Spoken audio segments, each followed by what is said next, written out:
Before I get started, I wanted to give a very special shout out and a happy birthday to my youngest son, Sorrel.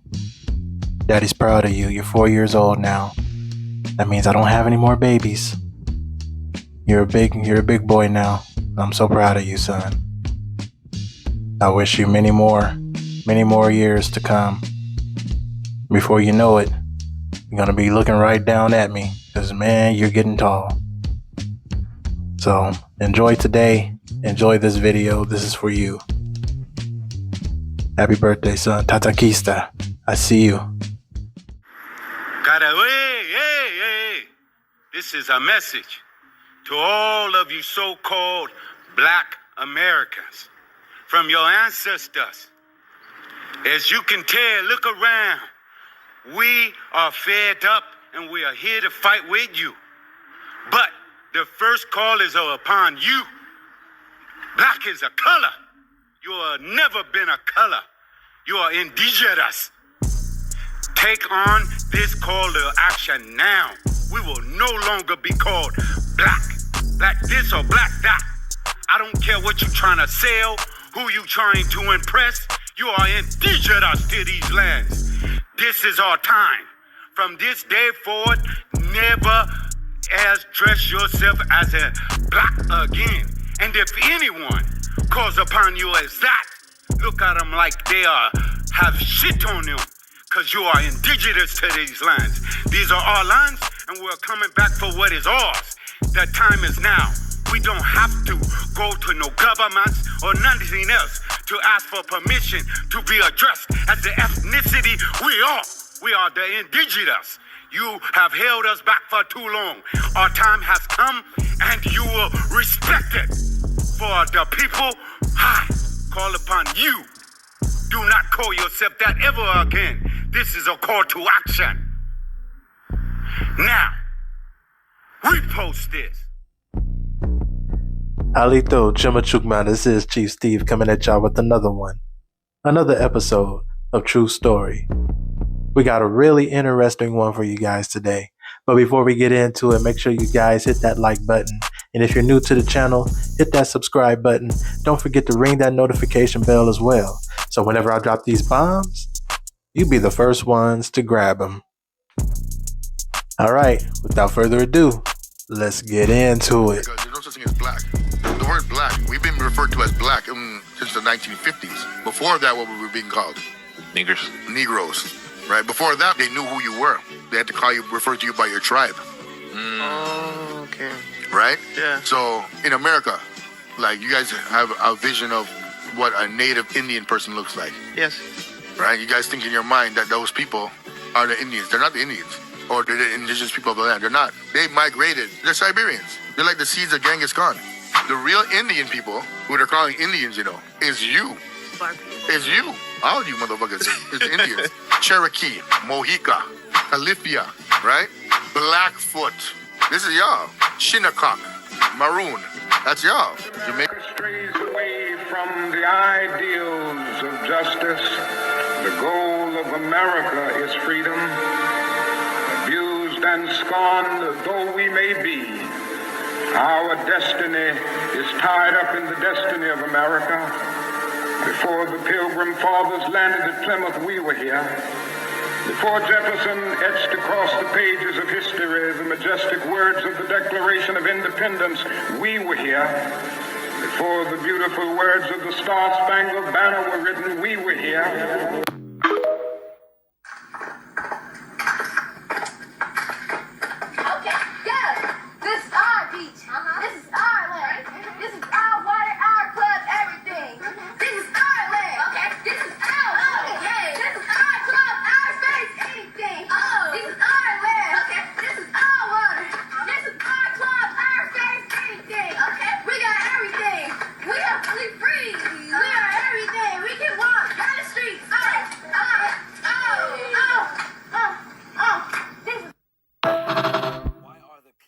America's heritage connected to the trees. The population labeled Black America are the original indigenous people belonging to America. Goddamn, y'all. So, they are connected by their Amerindian mothers, Negro, aka America DNA heritage in her lifeblood. All Amerindians, aka Negro peoples, are directly connected to the forest with America and maintain optimum energy function within an environment rich in concentrated oxygen created by trees and plants, represented by moisture and fresh water. Without a rich environment of moisture, indigenous black Negro Amerindians of America people lose their health and die from moisture loss within the membranes of the inner body or organs called internal dehydration. Example, gray hair, COPD, kidney failure, cancer, lupus, diabetes, etc.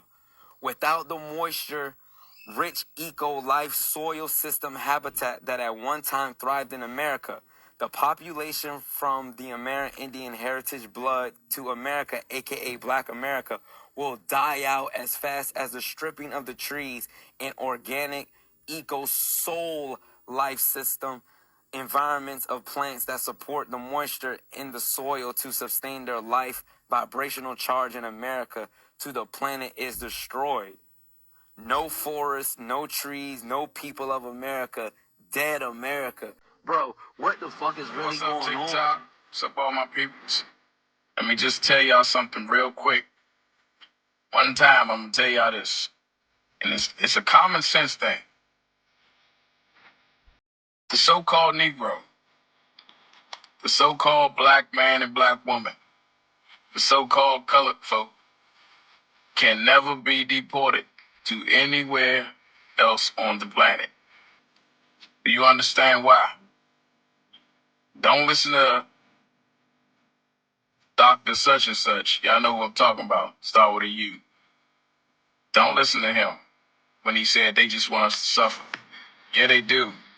But it's for usurpation. It's to steal our birthrights. We're the only people here in America that can't be deported nowhere else. That's because we're home. And when you're home, that means that you are what the land is. You're American. You didn't come from anywhere else. You're not an immigrant like the rest of the population here. Don't believe these people when they tell you you're from Africa. If you want to go back there, yes, we can technically maybe call this place a Maxim extreme West Africa before the great earthquake, before Turtle Island broke apart. But before then, we're home. And you know what that makes us? We ain't no $5 Indians. American is our birthright. When your grandmothers and your grandfathers told you that you got Cherokee in your blood, you got Wichita in your blood, you got Choctaw in your blood, you got Blackfeet in your blood, you should know that they are telling the truth. Don't let these people tell you any lies. We are like what they said in their Bible that they gave us. We've been called 99 different names. And we are all 99 of them, other than those derogatory statements and names. But peace, y'all. Just had to drop that knowledge on y'all. For all y'all that was born in America, that's indigenous to America, it's your birthright. Y'all go find y'all peoples in that genealogy records and get it notarized, and, have them so-called recognize it into their state or, their federal archives with their apostilles, whatever. Real quick, if you still have a hard time comprehending what I'm saying to you, got a hard time using that good old common sense, because we know common sense ain't always common. Wake up. Wake up. Look up the word pretendian. Look up the word pretendian. Pretendian. Look it up. Then you'll see who those $5 people are. Those ones usurping our land. Look it up. Wake up, y'all. We getting tired. We getting tired. Wake up. Peace. Okay, Love and light. Explain this, because some of y'all seem confused. See, this lady in the blue, that is an American Indian. This lady in the red, that is a Native American, an immigrant from Siberia. Once again, lady in the brown, that is an American Indian. Lady over here with the feather, that is a Native American, Siberian immigrant. This is an American Indian with the headband. This over here in the red is a Native American, an immigrant from Siberia. Once again, lady in the brown, an American Indian, the indigenous people of America. Lady in the black jacket, Native American, immigrant from Siberia. These are two different people, two different cultures. Don't confuse them. My great-great-grandma was an Indian. My great-grandma was an Indian. My grandmother was a Negro. My father is a color, and now I'm an African-American. Make that shit make sense. If someone looked at you right now, they would say that you were African-American. Would they not? Now, your grandfather, though, was supposed to have been, according to records. Well, he was. Oh, he was the last. Well, no, but according to, he wasn't the last Right, of exactly, the Nottoway, of the Cherahaka Nottoway tribe, though. Tell us about him. Well, my grandfather, he passed away in 1960, and I was born in 1947, and he married. It was a black woman, and they had one child, which was my mother. But I had a chance to meet him, and because I was a young fellow when he passed away, and he was kind of a quiet man. He didn't hardly say anything, and now it's coming clear as why he was so quiet, because of what happened to his people. And Did he talk to you about your heritage? no, I used to ask my mother. I said, "Why is my grandfather so quiet?" He never had much to say, and it's coming pretty clear to me as why he was so quiet. Because at that time, they did not talk about being Indians because you could be jailed, correct? Exactly. There was a lot of bad things that could have happened to you if you were native and if you were caught off the reservation. In some cases, you could be shot on sight. Okay. But getting back to William Lamb, who Paramore and Floyd Painter, Paramore wrote the history of Southampton County, said was the last Cherokee Nottoway riding a bicycle in court. And again, we know that was not true because William Lamb Howell, who was my war chief, is his grandson. But that's just typical of what happened to first Americans in the Commonwealth. How things were done to actually change, not only to change one's race, but to change one's ethnicity, to take away their traditions, to take away their cultures, etc. And I'd like to go back to the 1808 Cherokee Nottoway Indian census to my fifth foster great-grandmother, who was Queen Edith Turner. Her name was really Wane Runsirah, but the whites called her Turner. And the names, the colonial names, were given to us the same basically as the slave mentality. If your mother was a slave and living on a reservation, that means your child was a slave and that you took on the name of the master. So what had happened with Native people, we didn't have colonial names. We had native names. My fourth great-grandmother's name was Carol Hoot. That was her native name. But when they did the census, they pinned her as being Mary Polly Whitson, who married Pearson's Turner and became Mary Turner and went over to Artistown in 1825 along with the Bosmans, the Browns, the Artists, the Boones, and the Whitsons, and just stayed there until the early 1990s. So if you look at the records, then you would think that there would be no Indians in Southampton County, of Cherahaka Nottoway Indians, but we know that there are. So when did this shift change for people to start researching and accepting their native heritage? Well, I give you an example of my family. My grandfather had 18 kids, okay? And he always shared with us our native heritage. His wife was Ophelia Rogers. That was my father's mother. She was the daughter of Alex Rogers, that is listed on the 1808 Cherokee Nottoway Indian census, who was tried for murder in 1820 and found guilty of second-degree murder, did 12 years of hard labor, got out, and went into Nansemond County, married, and went over to Hertford County. But at that time, Native people could not testify for each other. I have the whole court case. It was really self-defense. Now, Native people, my people, were classified as mulatto. Okay. Now that was a term that not necessarily mean half white, half black, or half Indian, half white, or half Indian, half black. It was a term that the colonials created back in the early 1700s, and in reality, in many cases, it means purebred Native American. And that term mulatto, I mean, the first one was 1824, the first Racial Integrity Act, 1824, and then 1924 was the last one in Virginia that was brought about during the plecurism. So when you're doing genealogical searches, unless you can talk to your ancestors, your parents, your grandmothers, great-grandmothers, and I tell people when I do presentations, talk to your people and ask, from whence came I? And so they made the Cherokees march across from fucking Georgia, which was headquarters for them, all the way across to Indian territory. Stay with me. What was considered Indian territory? Oklahoma. Now once you understand that Oklahoma is where they ship all the Cherokee to, then you'll understand how the fuck we end up starting Black Wall Street in Oklahoma. Those for all the Cherokee. But they tell you in history that the Cherokee was these red motherfuckers. So when you see the people from Black Wall Street in Tulsa, Oklahoma, you see black people, you like, oh, them black Africans. No, them the Cherokee and the descendants of the motherfuckers who had to walk the Trail of Tears. Nigga, go Google it. The Trail of Tears, they made motherfuckers walk from Georgia and Alabama on foot, Louisiana, all the way across, nigga, to Oklahoma on foot. It's called the Trail of Tears, nigga, because a lot of us died trying to walk in that shit. Got a nigga walking 19 states. So when you understand how they got us out of our land, you see how deep this shit goes. Just my thoughts. Okay, let's read this comment real quick. He says, I guess he meant y'all are indigenous from Africa for sure, right? Because he's been heavy in my comment section. So let's do a deep dive into ancestry. Let's do that. So stay tuned. Let me add some more stuff.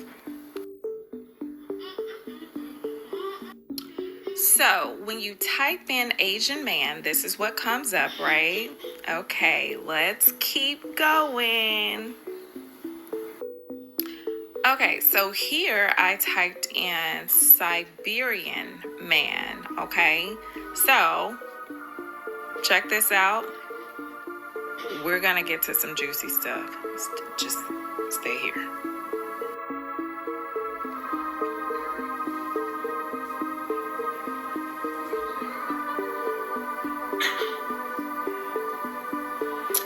Let's keep going.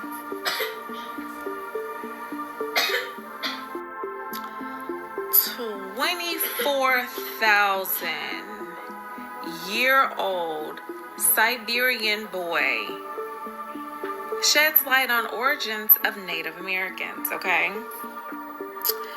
The genome sequence of a 24,000-year-old young Siberian individual found in Russia shows that 14 to 38% of modern Native Americans' ancestry came from this youngster's gene pool, suggesting first Americans came directly from Siberia.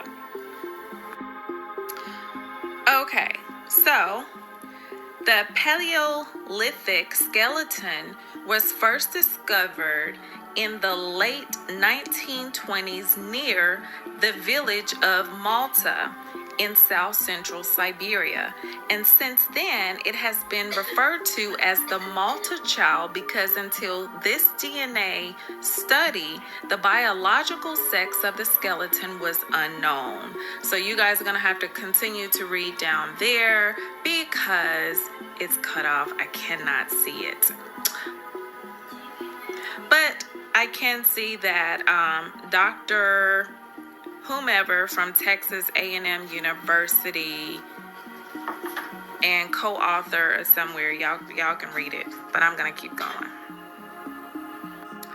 Dr. Graff with colleagues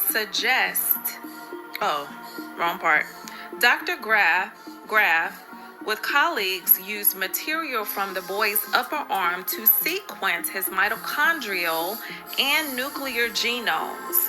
It shows he had close genetic ties to today's Native Americans and some Western Eurasians.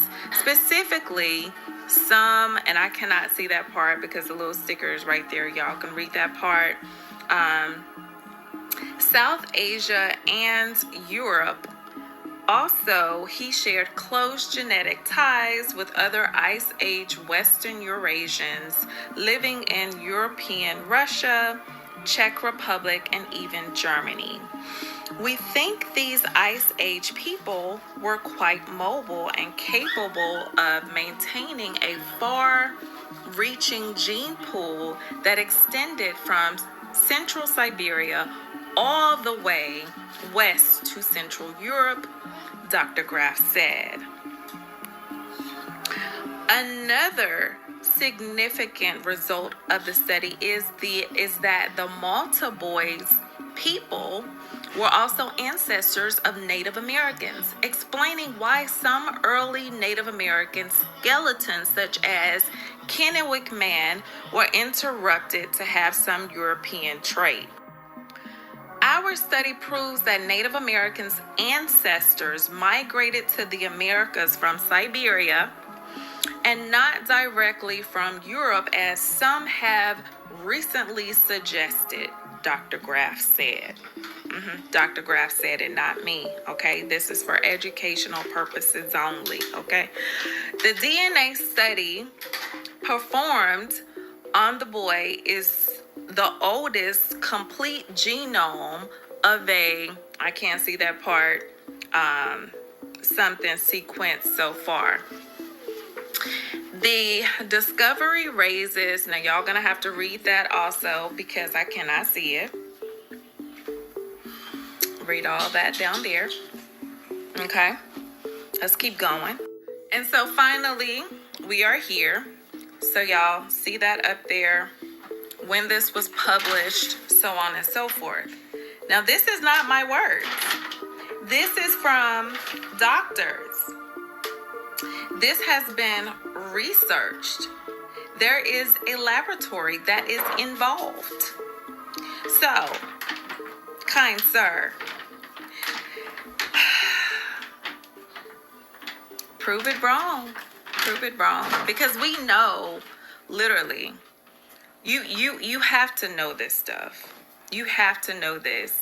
And the only reason y'all are so heavy in my comment section with all the hate is because you know that if we continue to wake up, what will happen to the land that you are on? What will happen to that? When people start to do their genealogy and really realize what belongs to them, what's gonna happen? What's gonna happen? That's all I got, y'all. Peace. I took a look at your content, dear, and you're still on that Africa is the motherland tip. You're in preschool, babes. I'm on a PhD level. Let's get it. I have geological scientific evidence. The Americas is by far the oldest continent of them all. The folks that gave us what is known as history, they know the truth, right? Of course they do. Have you ever wondered why they consider modern-day Africa the oldest continent, the motherland? This is why. It's because after the discovery by Columbus in the latter part of the 15th century, it was customary to speak of the Eastern Hemisphere, which is where modern-day Africa is, as the Old World, and the Western as the New, because they didn't know anything about the Western world yet. That's why. That's the only reason why they say that modern-day Africa is the motherland, because they knew about it first. No one seemed to care how long the Western Hemisphere may have existed before the discovery, so they considered it to be new, only for that reason. Take a screenshot if you like. There was geological evidence that had been gathered, and they guesstimated that North American continent had existed between 100 and 400 million years since it was prepared for life. Their geological evidence confirmed that America is by far the oldest. They took a look at the rock formations and they drew their conclusions from there. Not only have they studied the rocks, but also science has also gathered facts from the bones and works of man in the caverns, hidden places in the earth, and they drew their conclusions from what they found in comparison to what is on the modern day continent of Africa. It has recently been contended by some of the most eminent of geologists that North America was the first of the continents. See? The earliest sedimentary rocks was found in the Laurentian Mountains, and as no older rocks have been found anywhere else. America was pronounced the firstborn of the continents. Take a look down further. It says America, so far as her physical history is concerned, has been falsely denominated the New World. For those of you fighting me in the comments section, talking about, oh, America has only been around for 400 years. You a 400-year lie. Clearly, it's older. This is just when the Caucasoids discovered it. So that's the time that they're accounting from to say that, hey, it's the New World. But obviously, I just proved to you that it's not. Okay, so truthfully, when was you Africans gonna tell us that your oral history, your oral traditions, was that your ancestors came across the Great Ocean? When was y'all gonna tell us that? When was you gonna tell us that your ancestors came from the West? When was y'all gonna tell us that? Huh? The Yorubans, the Ghanaians, the Akan, the Benins, west of Africa, period, has oral history and teachings about their ancestors coming from somewhere else and settling in Africa. Why y'all y'all wasn't gonna tell us this? Right, because that's crazy. It's the reason why we never followed you. You followed us. We the ancestors. Is that what you say? Now y'all know I went on ChatGPT because, honey, I need to find the answers. Honey, all West African traditions speaks about their people, their ancestors coming across the Great Ocean. What? That's crazy. And get this, it says that these Africans settled in Africa. They don't come from Africa, though. Like the Africans themselves? That's crazy. It's crazy. There are land papers before slavery in my people's name here. How was it? Because when the Europeans came here, what Roderick is talking about, we gave a lot of people some spots to settle. But they took those spots and wanted bigger spots. My people right now, the Shatta, they took on the end from our people, I'm talking about the end of the big take, 25 million acres of land by removing my people from here to Oklahoma. Mm-hmm. That was the last of their land. 25 million acres of land. And it was people that looked like me. What Andrew Jackson did was he appointed some Europeans. I want you to know how I'm here, brother. My grandfathers were a generation of chiefs. I come from a line of chiefs. I'm from a royal family of chiefs. What the Europeans did was took my people, took the women and the children, and some European that Andrew Jackson was friends with, appointed them as chiefs, left the original chiefs back here, took the white chief that he appointed, which into Oklahoma is, as you know today, as Indian Territory. Indian Territory was set up by mixed breeds, okay? Yeah. The people that signed the treaty was either non-native or mixed breed. And my first one is, what is black masking? Well, the term black masking Indians is a term that we prefer to be called. People know us as the Mardi Gras Indians because we came out for Mardi Gras, right? We came out at that time because we could not celebrate Mardi Gras. Black people weren't allowed to even go on Canal Street to celebrate Mardi Gras. We celebrated Carnival. Carnival is celebrated in Brazil. It's celebrated in Cuba. It's celebrated in Haiti. It's celebrated in Trinidad. It's celebrated Carnival. So we called ourselves back in the day Carnival Indians. But the people started saying the Mardi Gras Indians because the bigger name was Mardi Gras. What's the difference between Super Sunday and Mardi Gras? Mardi Gras, okay, that's that morning. On that morning, early that morning, that's the big day. You sowing all day, all year long to come out that morning. But on Super Sunday, Mare Kurifayo, Indian Red. That's when the Indians come out. It's just the Indians. It's nothing but no Indians. Floats to compete There's with. no folks to compete with, just us. Wow. So you can stand there and watch all that beauty and pageantry that comes in front of your face. Watch years of resistance that's manifested in creativity. So that act of masking Indian is actually an act of defiance. Wow. Because you saying, during my time when I couldn't go on Canal Street, couldn't drink at your water fountain, couldn't go in Woolworth, I'm a chief. I'm a queen. They robbed our names. our tribes, our languages, our identities, and then said, get over it. Nah. It's time to run it back. Here's what we need: our land back. We need full return of our stolen land and tribal territories. We need debt forgiveness. We need student loans wiped out, mortgages, and tax debts for indigenous descendants. We need education and history correction. We need to teach the truth about who we are and what really happened. We need to rebuild our communities. We need to fund melanated indigenous-owned businesses, schools, and farms. We need legal recognition. We need to be classified properly as indigenous people, not as black or African American. They did it for others. Now it's time to do it for us. We're not begging. We're reclaiming. Our ancestors are rising through us. The Anunnaki bloodlines are awakening. We're remembering who we are, and that's why they're panicking. Because when we rise up together, they can't stop it. This ain't about revenge. It's about restoration, justice, and cosmic balance. If others can get reparations, so can we. It's not a favor. It's not a gift. It's what's owed. Comment, run it back if you know it's time. The Great Awakening is here. The time to remember is now.